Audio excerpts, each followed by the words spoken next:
مسلمانوں کو اسلام کے بارے میں پتہ ہی کچھ نہیں ہے. اور اچھا جنہوں نے ایمان پر حملہ کرنا ہے ان کو سب پتا ہے, ان کو پتا ہے ان کو کیسے بہکانا ہے, ان کو پتا ہے ان کے دل میں شک کی پن کیسے چبونی ہے.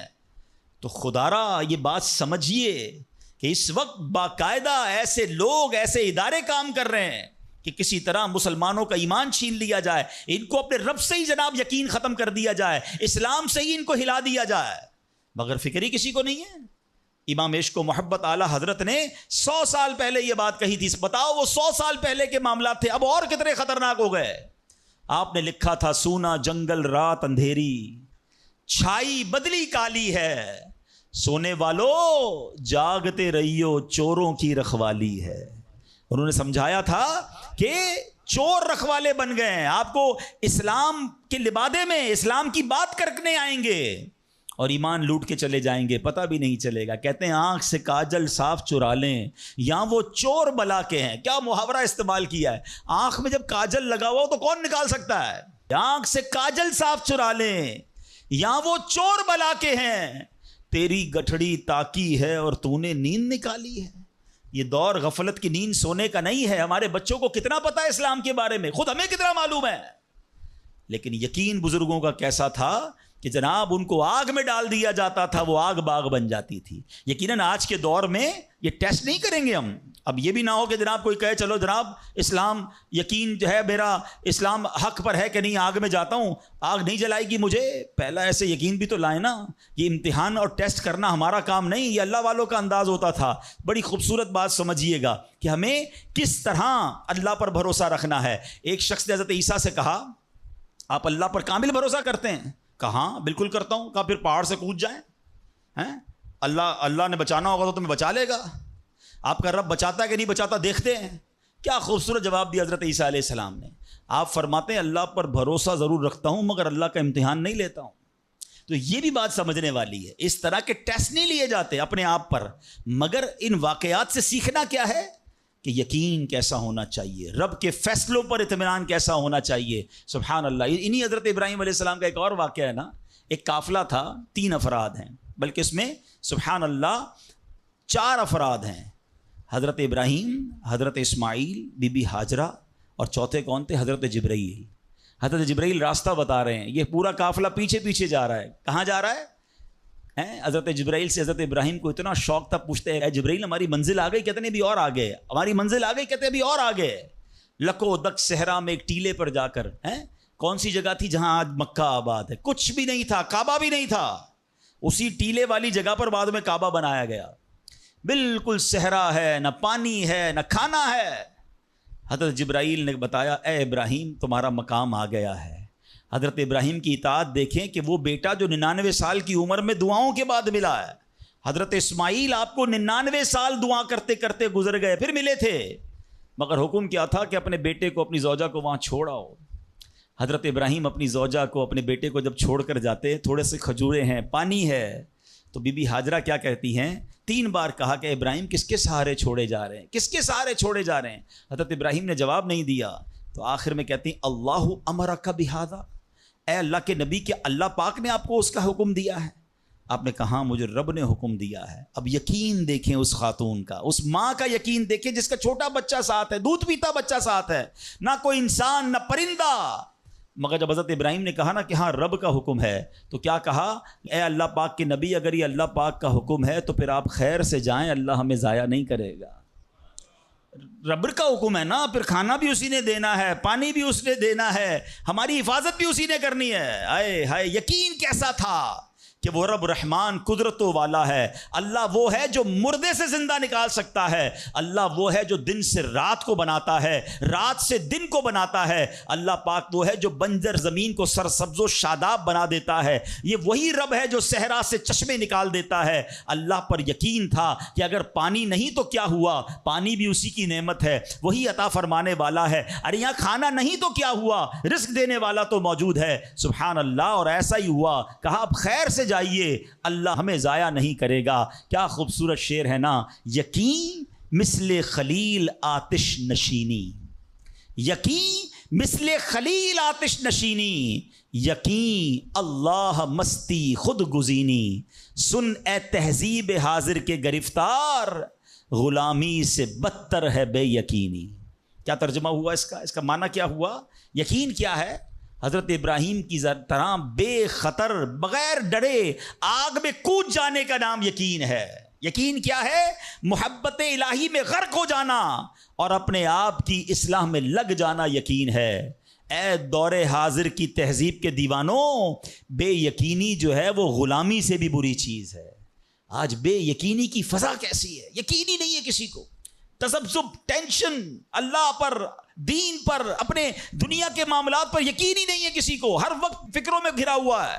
اے میرے پیارے اسلامی بھائیوں، آج غربت عام ہے، مشکلات ہیں، ہر دوسرا آدمی مشکلات میں پھنسا ہوا ہے، لڑائی جھگڑے ہیں، نا اتفاقی ہے، دنیا میں کئی جگہ تو مسلمان بیچارے ظلم و ستم کا شکار ہیں۔ اللہ پاک ان کی غیب سے مدد فرمائے۔ الحمدللہ مسلمانوں نے تاریخ میں شاندار کارنامے سر انجام دیے ہیں، اللہ کریم نے مسلمانوں کو بڑی شان و شوکت سے نوازا ہے، مگر اب حالات کسی اور طرح کے چل رہے ہیں۔ کبھی غور کیا اس کی وجہ کیا ہے؟ اس پر تجزیہ کیا جائے تو ایک بڑی وجہ سامنے یہ آتی ہے کہ مسلمانوں میں بے یقینی بڑھا دی گئی ہے۔ پیارے آقا مکی مدنی مصطفیٰ صلی اللہ تعالی علیہ وسلم کا ذرا فرمان سنیے۔ مشہور صحابی حضرت ابو ہریرہ رضی اللہ تعالیٰ عنہ اس حدیث کے راوی ہیں، رسول ذیشان مکی مدنی سلطان صلی اللہ تعالیٰ علیہ وسلم نے فرمایا، ما اخاف علی امتی الا ضعف الیقین۔ آقا فرماتے مجھے اپنی امت پر خوف نہیں ہے مگر یقین کی کمزوری کا،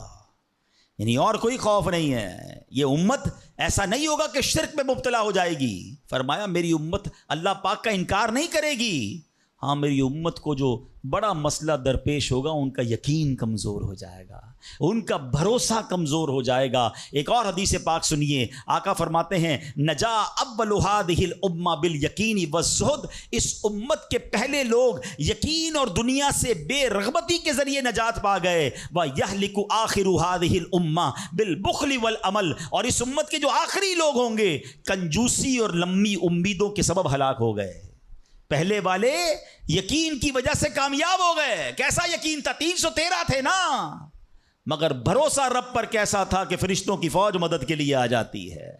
اور بعد والے فرمایا کنجوسی ہوگی، لمبی امیدیں ہوں گی۔ کنجوسی کیوں ہوتی ہے؟ مال خرچ کروں گا ختم ہو جائے گا، یقین نہیں ہے نا، یہ پیسے چلے جائیں گے، زکوٰۃ نہیں دیتے لوگ، اللہ کی راہ میں خرچ نہیں کر رہے، لمبی امیدیں بنائیں، یقین نہیں ہے۔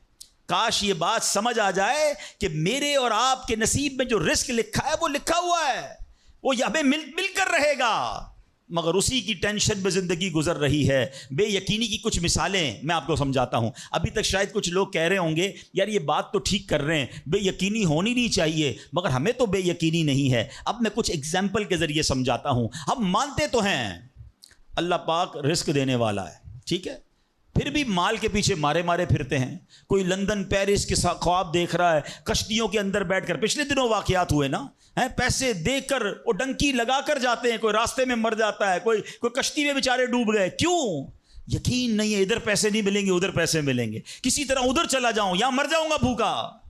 ذرا غور کیجئے اے میرے پیارے اسلام بھائی، کو سود کا کام کرتا ہے، کیوں کرتا ہے سود کا کام؟ یقین نہیں ہے نا کہ حلال کماؤں گا تو پیچھے رہ جاؤں گا۔ ملاوٹ، رشوت، ڈاکہ، چوری، اگر ان تمام غلط کاموں کے پیچھے آپ دیکھیں تو یقین نہیں ہوتا کہ یار ملاوٹ نہیں کروں گا تو مال نہیں بکے گا، پیسے والا کیسے بنوں گا، غریب ہی رہ جاؤں گا۔ یقین ختم ہو گیا ہے، جس کی وجہ سے ہر دوسرے آدمی کو جناب غلط کام کرنا ہے۔ آگے چلیے، ہم مانتے ہیں نماز دنیا بھی سنوار دیتی ہے، آخرت بھی سنوار دیتی ہے، سنتے بھی ہیں بولتے بھی ہیں، مگر نماز پر دنیا کو ترجیح دیتے ہیں۔ یار نماز پڑھوں گا تو کاروبار پہ، دکان پہ کون بیٹھے گا؟ نماز پتہ ہے آخرت اور دنیا سنوار دے گی، یقین نہیں ہے۔ اسی طرح ہم مانتے ہیں کہ مسلمان کی ترقی قرآن پر عمل کرنے میں ہے، مگر نہ قرآن خود پڑھتے ہیں نہ اپنے بچوں کو پڑھاتے ہیں۔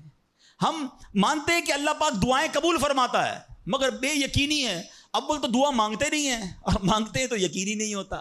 اب یقین کریں، علماء نے لکھا ہے کہ جو بندہ بغیر یقین کے ساتھ دعا مانگتا ہے نا، اس کی دعا قبول ہی نہیں ہوتی ہے۔ یعنی مثال دیتا ہوں، آپ بیمار ہیں یا پریشان ہیں یا کوئی مشکل میں ہیں، دعا کرتے ہوئے یہ خیال آ رہا ہے یار مسئلہ حل ہونا تو نہیں ہے، چلو پھر بھی مانگ لیتے ہیں۔ علماء کہتے ہیں حل ہی نہیں ہونا ہے، تمہیں رب پر ہی بھروسہ نہیں ہے۔ اب مثال دیتا ہوں اس کو ایک بلا تمثیل۔ آپ کا کوئی ملازم ہے، اس کو پیسوں کی ضرورت ہے اور وہ آپ کے پاس آ کے کہتا ہے صاحب 5,000 روپے کی ضرورت ہے, مجھے لگتا تو نہیں آپ دیں گے, چلیں پھر بھی آپ سے مانگ ہی لیتا ہوں. آپ بتائیں آپ اس کو پیسے دیں گے یا ڈانٹ دیں گے کہ جب تمہیں مجھ پر یقین ہی نہیں ہے تو آئے کیوں میرے پاس, مجھے لگتا تو نہیں آپ میری مدد کریں گے, چلے پھر بھی آپ سے کہہ دیتا ہوں میری پہلے ہی آپ نے اس بندے کو ناراض کر دیا نا. ہم کہتے نہیں ہیں مگر ہماری بے یقینی یہ کہہ رہی ہوتی ہے اور اللہ سے دعا کر رہے ہوتے ہیں کہ اللہ مجھے امید تو نہیں تو دے گا پھر بھی میں مانگ رہا ہوں. توبہ توبہ توبہ. یقین پتہ ہے کیسے کام کرواتا ہے؟ ایک بڑا پیارا واقعہ ہے. ایک گاؤں میں بارش نہیں ہو رہی تھی اور لوگ پیاسے مر رہے تھے, کئی سال ہو گئے بارش نہیں ہو رہی تھی. آخر کار گاؤں والوں نے پلان کیا کہ سارے گاؤں والے جمع ہوتے ہیں اور مل کر دعا کرتے ہیں, نماز استسقاء, اور اس کا ایک پورا طریقہ ہے دعا کا. ایک قطرہ بارش کا نہیں پڑ رہا تھا, مویشی بھی پیاسے, لوگ بھی پیاسے, کنویں بھی سوکھ گئے تھے. اب جب گراؤنڈ میں لوگ جمع ہوئے نا تو ایک نوجوان ہاتھ میں چھتری لے کر آیا. لوگ اس کا مذاق اڑانے لگے, ارے اللہ کے بندے سالوں ہو گئے بارش نہیں ہوئی ہیں, تم چھتری لے کر آئے ہو. تو کہتا مانگنے کس سے آیا ہوں, اس رب نے بارش تو دینی ہے, واپسی کیا بھیگتا ہوا جاؤں گا. اور علماء کہتے ہیں جب دعا شروع ہوتی ہے تو اتنی بارش ہوتی ہے کہ پورا گاؤں بھیگتا جاتا ہے, وہ نوجوان چھتری کے سائے میں جا رہا ہے. فرمایا یہ اس نوجوان کا یقین تھا جس کی وجہ سے یہ بارش ہوئی ہے. کاش یہ بات سمجھ آ جائے. ارے رب پر بھروسہ نہیں کرو گے تو کس پر بھروسہ کرو گے؟ اپنے دین پر, اللہ رسول کے فرمان پر ہی ہمیں بھروسہ نہیں ہے. غور کیجئے, یہ یقین لے آؤ واپس, زندگی میں موج آ جائے گا. زندگی اتنی پرسکون ہو جانی ہے اگر اللہ کے فیصلوں پر یقین آ جائے, اللہ کی عطاؤں پر یقین ہو جائے, آخرت کے وعدوں پر یقین ہو جائے, نبی پاک کی حدیثوں پر یقین ہو جائے. اعلیٰ حضرت رحمۃ اللہ تعالی علیہ کا کیسا یقین تھا. ایک بار غالباً اپنی والدہ کے ساتھ حج پر جا رہے تھے. وہ اس زمانے میں پانی کے شپ جاتے تھے. اتنا زبردست رف سی ہو گیا, طوفان آ گیا, لوگ ڈر گئے, کلمے پڑھنے لگے, یہاں تک کہ لوگوں نے کفن نکال لیے کہ چلو کفن پہن لے, ڈوبنے والا ہے جہاز. اعلیٰ حضرت امام اہل سنت مفتی ہیں, ٹھیک ہے نا, اتنے بڑے مفتی ہوتے ہوئے آپ نے بھی والدہ کو کہا میں اللہ کی قسم کھا کر کہتا ہوں جہاز نہیں ڈوبے گا. تھوڑی دیر ہوئی تو ایسا ہی ہوا, جہاز کو کام ڈاؤن ہو گیا, سب خیر سے پہنچ گیا. تو ماں نے کہا بیٹا اتنی بڑی قسم کیسے کھا لی تم نے؟ کہ میں نے نبی پاک علیہ الصلوۃ والسلام کا فرمان سنا ہے, جو کشتی میں بیٹھ کر یہ دعا پڑھ لے, بسم اللہ مجریہا و مرساہا ان ربی لغفور الرحیم, وہ کشتی نہیں ڈوبے گی. میں اللہ کی قسم کھا کے کہتا ہوں کہ میرے نبی نے فرمایا نا, وہ یقین تھا. ہم کتنی بار دعا پڑھتے ہیں مگر دعا پڑھ کے بھی کہتے ہیں پتہ نہیں قبول ہوگی نہیں ہوگی, پڑھ لیتے ہیں. یہ والی چیز نکال دیں. وظیفے ہمارے کیوں نہیں لگتے؟ لوگ کہتے ہیں وظیفہ پڑھ رہا ہوں مسئلہ نہیں ہو رہا, تعویذ لیا پھر بھی مسئلہ. تعویذ پہنتے وقت بھی خیال ہی ہوتا ہے چلو یار پہن لیتے ہیں, پتہ نہیں ہونا ہے نہیں ہو تو کچھ نہیں ہونا. وظیفہ پڑھ لیں اور کہہ رہے پتہ نہیں ہوتا. پہلے یقین لائیں. اچھا ڈاکٹر بھی یہی کہتے ہیں, یہ صرف اب یہ وظائف اور ان چیزوں میں نہیں, آپ اگر ڈاکٹر پر بھی یقین نہ رکھیں نا کہ یار اس کی دوائی پتہ نہیں کام کرتی ہے نہیں کرتی, کیونکہ بہت ساری چیزوں کے پیچھے یقین, ول پاور. بڑا خوبصورت جملہ میں نے کتاب میں پڑھا تھا کہ جو لوگ کہتے ہیں یہ ہو جائے گا ان سے ہو جاتا ہے, جو لوگ کہتے ہیں یہ نہیں ہوگا ان سے نہیں ہوتا ہے. کاش یہ بات سمجھ آ جائے آپ کو. ہو جائے گا, اب کر لو گے. بڑے بڑے کام لوگ کر جاتے ہیں, میں کر لوں گا انشاءاللہ, پتہ نہیں ہوگا نہیں ہوگا, ٹرائی کر لیتا ہوں, پہلے ہی سمجھ لو نہیں ہوگا. اندر حوصلہ تو لائیں نا, یقین تو لائیں. اگر رب پر ہی بھروسہ نہیں ہوگا تو ہم کدھر جائیں گے؟ اب ذرا سنیے گا, امیر اہل سنت نے ایک بڑا پیارا واقعہ اپنے رسالے میں لکھا کہ ایک ڈاکوؤں کا گروہ جو تھا ڈکیتی کے لیے ایک جگہ پہنچا. تو وہاں کھجور کے 3 درخت تھے. ایک درخت خشک تھا یعنی اس میں پھل نہیں لگے ہوئے تھے, دوسرا درخت پھلدار تھا. تو ڈاکوؤں کا سردار نے دیکھا کہ ایک چڑیا جو ہے وہ پھلدار درخت سے اڑتی ہے, خشک درخت پر جاتی ہے, واپس پھلدار درخت پہ آتی ہے, پھر خشک درخت پر جاتی ہے. تو اس نے کہا چکر لگائی جا رہی ہے, کوئی ماجرا ہے. تو اس نے غور سے دیکھا تو کیا دیکھا کہ وہ چڑیا جو ہے وہ پھلدار درخت سے جو ہے وہ کھجور لیتی ہے, اور جب خشک درخت پر جاتی ہے تو وہاں ایک اندھا سانپ منہ کھولے بیٹھا ہے. وہ چڑیا جا کر اس کے منہ میں کھجور ڈال کے آتی ہے, پھر دوبارہ جاتی ہے کھجور لا کر پھر اس سانپ کے منہ میں ڈالتی ہے. وہ جب ڈاکوؤں نے دیکھا تو وہ تو حیران ہو گیا, رونے لگ گیا کہ اے اللہ پاک, یہ وہ جانور ہے سانپ جس کو مارنے کا حکم تیرے پیارے حبیب علیہ الصلوۃ والسلام نے دیا ہے, کیونکہ یہ مسلمانوں کو تکلیف پہنچاتا ہے.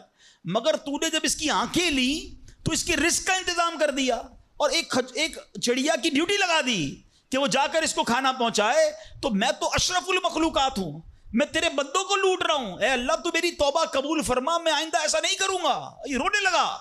اب یہ سوچ رہا ہے, سبحان اللہ. تو اللہ اکبر, غیب سے آواز آئی کہ اے فلاں میری توبہ کا دروازہ کھلا ہوا ہے. ڈاکو کہتا ہے یا اللہ میں نے توبہ کی. پھر غیب سے آواز آئی ہم نے تیری توبہ قبول کر لی.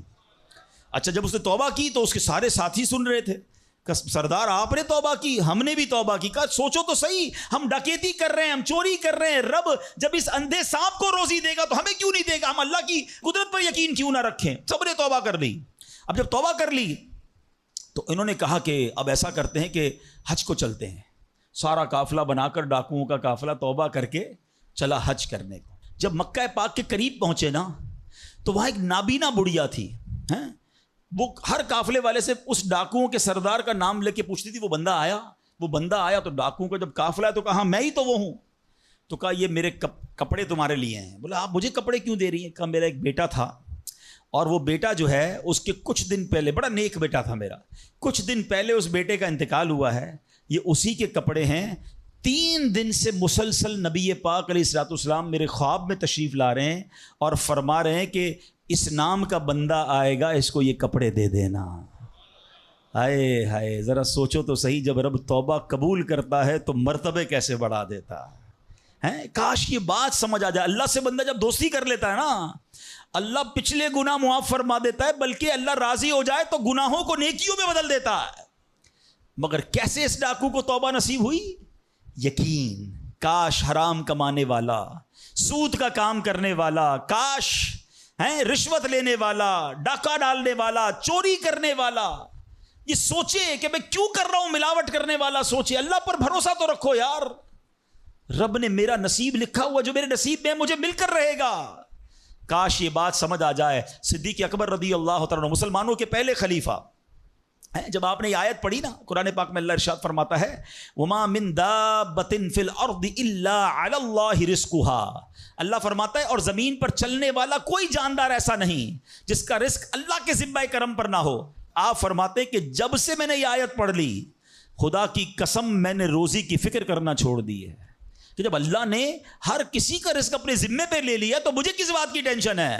کاش ہمیں یہ بات سمجھ آ جائے کہ ہمیں اب ذرا غور کریں. ابھی یہ اجتماع ختم ہوگا, اگر میں آپ سب کو کہوں کہ بتائیں آپ کے لیے کیا دعا کروانی ہے, تو تقریباً 70-80% لوگوں نے پتہ ہے کیا کہنا ہے, حضور روزی میں برکت کی دعا کر دیں, کاروبار میں برکت کی دعا کر دیں, نوکری نہیں لگ رہی اس کی دعا کر دیں. میں نہیں کہتا یہ دعا نہیں کرنی چاہیے, اللہ سے نہیں مانگیں گے تو کس سے مانگیں گے, لیکن کوئی تو کہے کہ میری ایمان پر موت کے لیے دعا کر دیں, میری قبر جنت کا باغ بن جائے اس کے لیے دعا کر دیں, میں آخرت میں جاؤں تو اللہ مجھ سے راضی ہو جائے اس کے لیے دعا کر دیں. فرق دیکھیں, میری اور آپ کی ٹینشن کیا ہے؟ دنیا, روزی, مال. حالانکہ اس کا وعدہ ہے, دانے دانے پر لکھا ہے کھانے والے کا نام, مجھے مل کر رہے گا. مگر اللہ نے مغفرت کا وعدہ نہیں کیا ہے. اس کی دعا کہاں ہے؟ اس کی ٹینشن کیوں نہیں ہے؟ ایسے کئی لوگ مجھے بھی ملے, آپ کو بھی ملے ہوں گے, یار رات کو نیند نہیں آ رہی, کیوں؟ بس یار کاروبار کی ٹینشن بہت ہے. کبھی زندگی میں ایک رات میری اور آپ کی ایسی گزری کہ اس ٹینشن میں نیند نہ آئی ہو کہ قبر میں جاؤں گا تو قبر جنت کا باغ بنے گی یا دوزخ کا گھڑا بنے گی, کلمے والی موت ملے گی کہ نہیں, جنت میں جاؤں گا یا دوزخ میں جاؤں گا, میزان عمل پر جب اعمال تولے جائیں گے گناہ کا پلڑا بھاری ہوگا یا نیکیوں کا پلڑا بھاری ہوگا. یار آج جون جولائی کی گرمی, ہیٹ اسٹروک کی باتیں ہو رہی ہیں, 50 ڈگری میں حال برا ہو گیا. سورج 1 میل پر جب ہوگا اور لوگوں کی پیاس زبان سے باہر زبانیں آئیں گی, مجھے جام کوثر نہ ملا تو میرا کیا بنے گا. کبھی اس کی ٹینشن, اس کا وعدہ نہیں ہے. یہ اللہ سے دعا کرنی ہے, اس کے لیے کوشش کرنی ہے.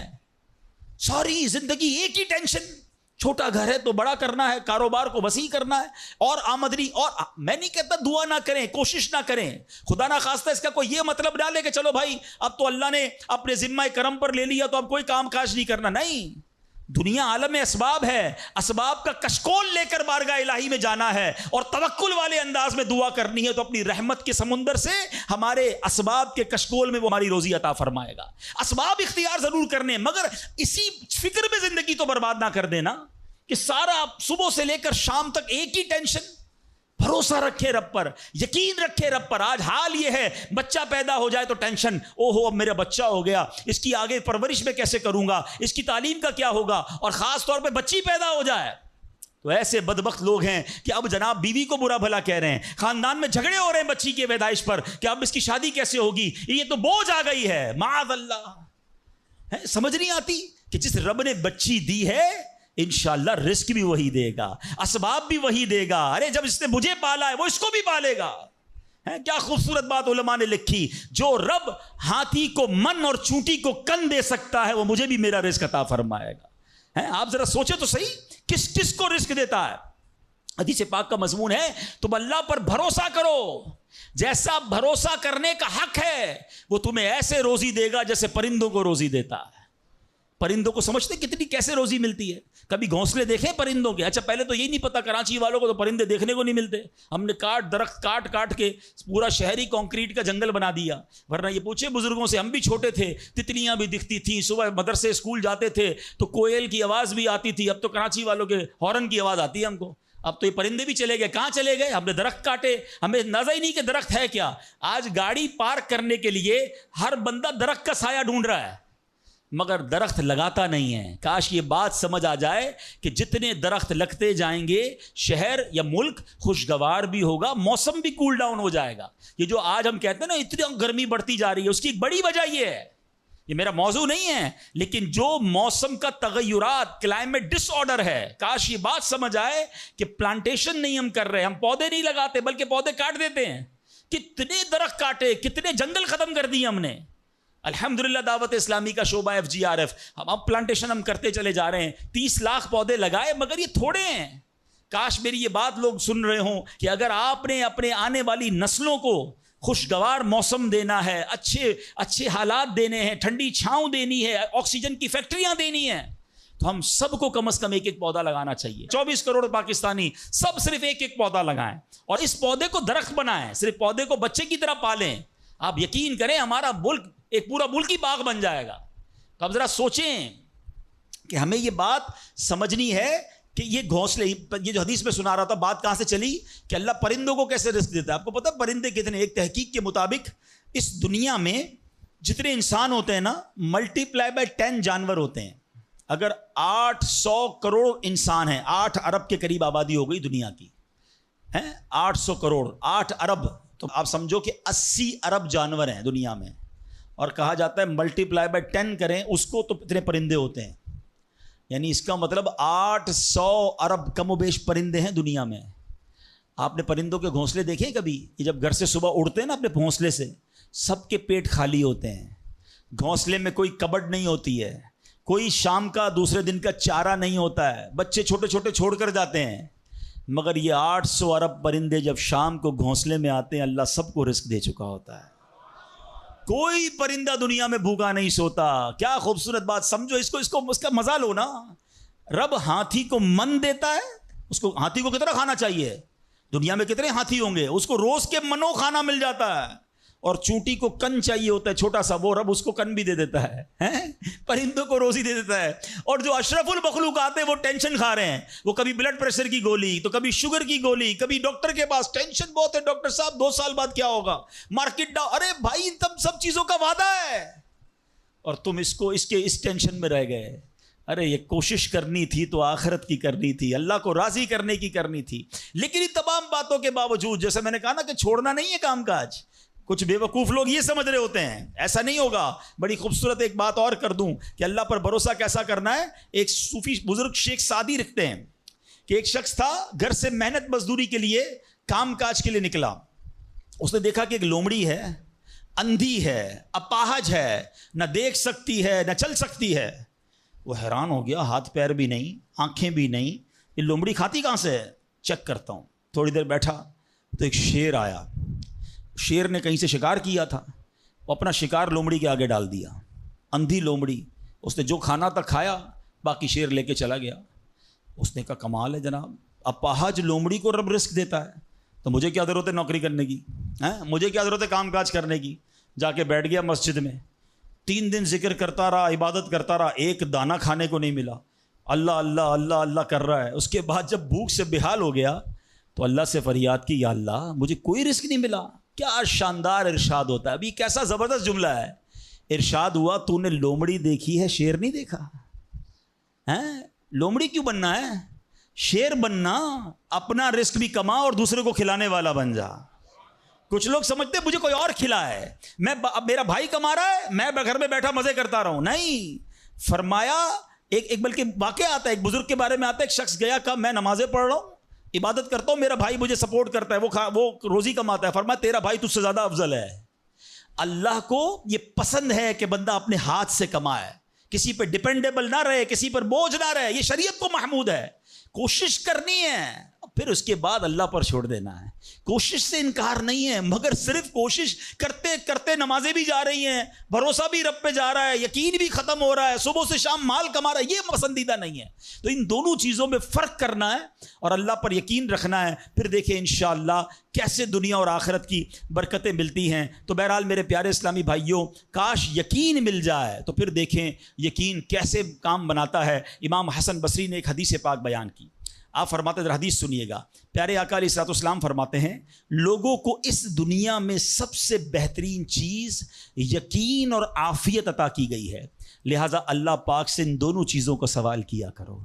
اللہ سے یقین مانگے اور اللہ سے عافیت مانگے. امام حسن بصری جب حدیث پاک بیان کی نا تو فرمایا, رسول اکرم علیہ الصلوۃ والسلام نے سچ فرمایا, یقین ہی کی برکت سے جنت ملتی ہے, یقین ہی کی برکت سے آدمی جہنم سے دور بھاگتا ہے, یقین ہی کی برکت سے فرائض پورے ادا کرتا ہے, یقین ہی کی برکت سے آدمی ایمان پر ثابت قدم رہتا ہے, اور عافیت میں بڑی بھلائی رکھ دی گئی ہے. اے کاش ہمیں یقین ملے, ہمیں عافیت ملے. حدیث پاک میں آتا ہے, حدیث قدسی ہے, اللہ پر کیسا بھروسہ رکھنا ہے, انا عند ظن عبدی بی, میں اپنے بندے کے گمان کے نزدیک ہوتا ہوں جو مجھ سے رکھے. مفتی احمد یار خان نعیمی اس حدیث پاک کے تحت فرماتے ہیں, یہاں عبد سے مراد بندہ مومن ہے, یعنی بندہ میرے بارے میں جیسا یقین رکھے گا میں ویسا ہی اس کے ساتھ معاملہ کروں گا. بس یہ سمجھ لو آج بات, میرا اللہ بہتر فرمائے گا, رب میرے لیے بہترین فیصلہ کرے گا, وہ مجھے پالنے والا ہے, میری ماں سے زیادہ چاہنے والا. یقین تو کرو نا اس پر. لوگوں کو اللہ پر ہی یقین نہیں رہا ہے, میرا تو کام ہی خراب ہو جاتا ہے, اللہ معاذ اللہ, اب اس پہ کفریہ کلمات بھی کہہ دیتے ہیں, میرا تو جناب مسئلہ ہی حل نہیں ہوتا, میری دعا تو رب سنتا ہی نہیں ہے, میری مشکل آسان وہ کرتا ہی نہیں ہے. تم کھڑے نہیں ہو سکو گے. تم اللہ سے بدگمان نہ رہنا. اللہ کرے کہ انسان یہ سمجھ جائے کہ مجھے رب پر اچھا گمان رکھنا ہے. شاعر کہتے ہیں نا, جو سوچتا ہوں وہی بات ہونے لگتی ہے.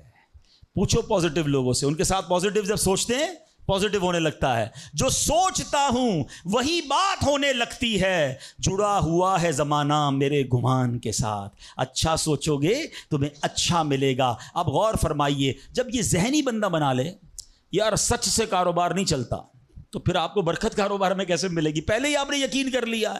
جب یہ ذہن بنا لے کہ نماز کے لیے وقت نکالا تو کام میں نقصان ہو جائے گا, تو پھر کام میں ترقی بھی نہیں ملے گی. اب ذہن بنا لیا کہ ترقی کے لیے صرف دنیا کی ڈگریاں کمانی ہیں, تو پھر قرآن کریم کی برکات کہاں سے نصیب ہوں گی؟ جب یہ ذہن بنا لیا کہ آج نیکی کا دور ہی نہیں ہے, کچھ لوگوں کا ذہن بن گیا ہے بھائی جناب کوئی نیکی کا دور نہیں ہے, تو پھر نیکی کی برکت بھی نہیں ملے گی. ذہن پازیٹیو رکھیں, ذہن اچھا رکھیں, انشاءاللہ آپ دیکھیں آپ کے ساتھ اچھا ہونا شروع ہو جائے گا. میرے پاس وقت کم ہے, ورنہ اس پر تو پوری ریسرچ موجود ہے. آپ پازیٹیو سوچتے ہیں تو پازیٹیو انرجیز آپ کی طرف متوجہ ہو جاتی ہیں. اب تو سائنس بھی کہتی ہے نیگیٹو سوچتے ہیں تو نیگیٹو انرجیز آپ کی طرف متوجہ ہوتی ہیں, آپ ڈی مورلائز ہونا شروع ہو جاتے ہیں, آپ کے حوصلے ٹوٹنا شروع ہو جاتے ہیں. اور جس کو ول پاور کہا جاتا ہے, جس کو اچھا سوچنا کہا جاتا ہے, اگر بندہ یہ کرنا شروع کر دے پھر دیکھیں اس کے کام کیسے بن جاتے ہیں. تو اللہ کرے کہ ابھی یہ بات سمجھ آ جائے کہ ہمیں اپنے رب سے انشاءاللہ یقین حاصل کرنا ہے. حضرت خالد بن معدان رحمۃ اللہ تعالی علیہ فرماتے ہیں, تعلموا الیقین کما تعلموا القرآن, یعنی یقین کو بھی ایسے ہی سیکھا کرو جیسے قرآن سیکھتے ہو. میں نے بھی اسے سیکھ کر حاصل کیا ہے. سبحان اللہ. اب یقین سیکھنے کے لیے, یقین حاصل کرنے کے لیے علماء نے بڑے طریقے لکھے. پہلے تو بندہ دعا کرے کہ اے اللہ مجھے اپنا یقین عطا فرما. بڑی پیاری دعا حضرت ابوبکر صدیق کیا کرتے تھے, اللہم حب لی ایمانا و یقینا و معافاتا و نیہ, اے اللہ مجھے پکا ایمان, پختہ یقین, عافیت اور سچی نیت عطا فرما. اللہ پاک سے دعا کرتے رہیں اور ایسے لوگوں کے ساتھ رہیں. آخری بات کر لیتا ہوں جناب, پرابلم پتہ ہے کیا ہے؟ ڈی مورلائز بندہ پتہ کہاں ہوتا ہے؟ اس کا یقین متزلزل کب ہوتا ہے؟ وہ کیسے شک اور شبے والی لائف میں آ جاتا ہے؟ یہ صحبت سے ملتا ہے. آپ جب اللہ پر پکا یقین کرنے والے لوگوں میں بیٹھتے ہیں نا، آپ کا یقین بھی بڑھنا شروع ہو جاتا ہے. یار اس کو اللہ پر کتنا بھروسہ ہے، بیمار ہے پھر بھی کہتا ہے میرا رب کریم ہے، پریشان ہے پھر بھی کہتا ہے اللہ کی رضا پر راضی ہوں، میرا رب سب ٹھیک کر دے گا. جب ایسے لوگوں کے ساتھ آپ بیٹھتے ہیں نا، آپ کا یقین توکل بھی مضبوط ہونا شروع ہو جاتا ہے، بندہ اسٹرانگ ہونا شروع ہو جاتا ہے. اور جب بندہ بیٹھتا اٹھتا ہی ایسے لوگوں میں ہے جو ہر وقت مایوسی کی باتیں کرتے ہیں، ہر وقت جناب آنے والے خطرات اور پریشانیوں کا ہی ذکر کرتے رہتے ہیں، ارے بھائی کچھ نہیں ہونا، سب برباد ہو گیا ہے، سب ختم ہو گیا، ان کے پاس جب بیٹھو ایسا لگتا ہے سب کچھ تباہ ہونے والا ہے. ایسے لوگوں کے ساتھ نہ بیٹھیں، حوصلے والے لوگوں کے ساتھ بیٹھیں، توکل والے لوگوں کے ساتھ بیٹھیں، اللہ سے محبت کرنے والوں کے ساتھ بیٹھیں. پھر دیکھیں انشاءاللہ آپ کے کام کیسے سیدھے ہو جائیں گے. ایک آخری بات چلے کر لیتا ہوں، اللہ پر بھروسہ، اللہ کے فیصلوں پر یقین کیسے حاصل ہو. مجھے یہ کیسے پتا چلے کہ یار یہ چیز میرے لیے بہتر ہے. میں نے کئی بار اپنے بیانات میں یہ ایگزامپل دی ہے، میں دوبارہ دے دیتا ہوں، شاید کسی کے دل پر اثر کر جائے. میں مثال دیتا ہوں. ہمیں بعض اوقات بندہ پتہ ہے اللہ سے یقین کہاں ٹوٹتا ہے؟ جب بندہ دعائیں مانگتا ہے، التجائیں کرتا ہے، بڑی رو کر التجا کرتا ہے، مصیبت میں ہوتا ہے، اس کو کوئی چیز چاہیے ہوتی ہے اور اس کو نہیں ملتی ہے، تو بندہ کہتا ہے رب تو میری سنتا ہی نہیں ہے. اتنی دعائیں کی، مسجد میں جا کے کی، مکے مدینے میں جا کے کی، فلاں بزرگ سے بھی دعا کرے، نہیں ہو رہا میرا کام. جب بندے کا کام نہیں ہوتا نا تو اس کو لگتا ہے کہ یار میں اللہ پر کیسے بھروسہ کروں. یہاں جا کر شیطان حملہ کرتا ہے. اب آئیے اس وسوسے کو کیسے ختم کریں. آپ میں سے کئی ایسے مجھے نظر آ رہے ہیں جو والد ہوں گے یا بڑے بھائی ہوں گے. آپ کا کوئی چھوٹا بیٹا یا چھوٹا بھائی ہو اور بیمار ہو جائے، اس کو بخار ہو جائے، گلا خراب ہو جائے اور وہ رونے لگے کہ ابو میں نے آئس کریم کھانی ہے، میں نے ٹھنڈا شربت پینا ہے. اچھا بتائیے آپ اسے ٹھنڈا شربت پلائیں گے؟ وہ رو رہا ہے آپ کے سامنے، آئس کریم کھلائیں گے اسے؟ جواب دیجئے نہیں. وہ رونے دیں گے آپ اس کو. آپ کا ایک دوست برابر میں بیٹھا ہو اور کوئی کہے یار کیسے ظالم ابو ہیں، بچہ رو رہا ہے دے دینا اسے آئس کریم، تو آپ ایک جواب دیتے ہیں میں والد ہوں، مجھے پتا ہے اس کو کب کیا دینا ہے. ایسا ہی ہے نا. اب ذرا دل پر ہاتھ رکھ کے میرا جملہ سننا، تم والد ہو، تمہیں پتا ہے بیٹے کو کب کیا دینا ہے. میرے مالک کو نہیں پتا مجھے کب کیا دینا ہے. میں رو رہا ہوں، میں گڑ گڑا رہا ہوں، میں تڑپ رہا ہوں، وہ نہیں دے رہا. ارے یہی بہتر تھا. ہو سکتا ہے کہ میں جو مانگ رہا ہوں مجھے مل جاتا تو وہ میرے لیے اور برا ہوتا. علماء کہتے ہیں کسی کا امیر ہونا اس کے لیے اچھا ہے کیونکہ وہ غریب ہوگا تو وہ ایمان سے متزلزل ہو جائے گا. کسی کا غریب ہونا اس کے لیے اچھا ہے کیونکہ اگر اسے مال دے دیا جائے گا تو اس کا ایمان چلا جائے گا، وہ غلط کاموں میں پڑ جائے گا. کسی کو اولاد دینا اس کے لیے اچھا ہے اور کسی کو بے اولاد رکھنا اس کے لیے اچھا ہے. ہو سکتا ہے بیٹا ایسا ہونے والا ہو جو بڑا ہو کے باپ کو ہی مار کے گھر سے نکال دے. کیا ہم نے نہیں دیکھے ایسے واقعات؟ ایسی اولاد نہیں دیکھی جو ماں باپ کو قتل کر دیتی ہے؟ لوگ کہتے ہیں اس سے بہتر تو بچہ ہی نہ ہوتا.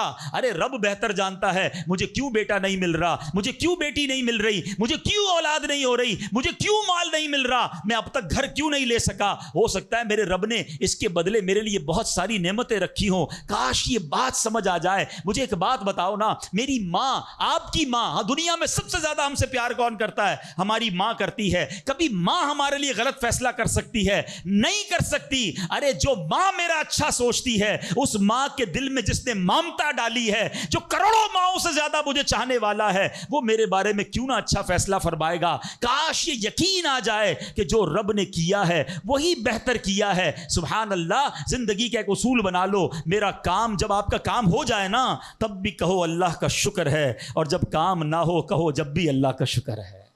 میرے لیے یہی بہتر ہوگا. آپ مزے میں آ جاؤ گے.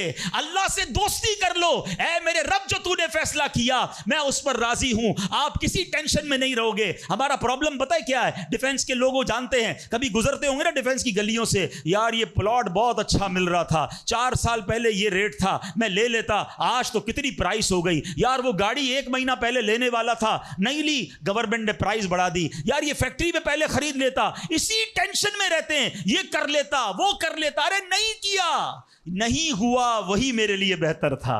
جو رب نے دیا وہی میرے لیے بہتر ہے. خدا کی قسم جس دن اللہ پر بھروسہ سیکھ لیا، رب سے دوستی کر لی، رب کے فیصلوں پر اطمینان تمہیں حاصل ہو گیا، زندگی کے بہت سارے غم ختم ہو جائیں گے. جو بھی ہوگا وہ رب کی طرف سے ہے. ارے جب حضرت ابراہیم آگ میں ڈالے جا رہے ہیں، جبریل امین آ کے پوچھتے بتاؤ اے ابراہیم تمہاری کوئی مدد کر سکتا ہوں، کوئی حاجت ہے؟ فرماتے مجھے کوئی حاجت نہیں. کہا اللہ سے تو کہہ دو کہ رب دیکھ رہا ہے، اس کا دیکھنا میرے مانگنے سے بہتر ہے. ہائے ہائے اللہ حضرت ابراہیم کے اس یقین کا کوئی ذرہ عطا فرما دے، اس توکل کا کوئی حصہ عطا فرما دے۔ باتیں تو ہم بڑی بڑی کرتے ہیں، مگر جب سر پہ پڑتی ہے، جب کوئی مشکل آتی ہے، پھر ہمارا یقین ہل جاتا ہے۔ اللہ مجھے بھی اور آپ کو بھی اپنی سچی محبت عطا فرمائے، سچا یقین عطا فرمائے، سچا بھروسہ عطا فرمائے۔ اور یقین کریں جس دن رب پر بھروسہ مل گیا، آپ کی مشکل، آپ کی غم کی آگ باغ بننا شروع ہو جائے گی، آپ کی مشکلیں آسان ہونا شروع ہو جائیں گی۔ اللہ کریم ہم سب کو اپنا بھروسہ نصیب فرمائے۔ الحمدللہ ایسی پیاری باتیں دعوت اسلامی کے اس پیارے ماحول میں سکھائی جاتی ہیں۔ میری گزارش ہے اس مدنی ماحول سے وابستہ رہیں۔ صلو علی الحبیب صلی اللہ تعالی علی محمد۔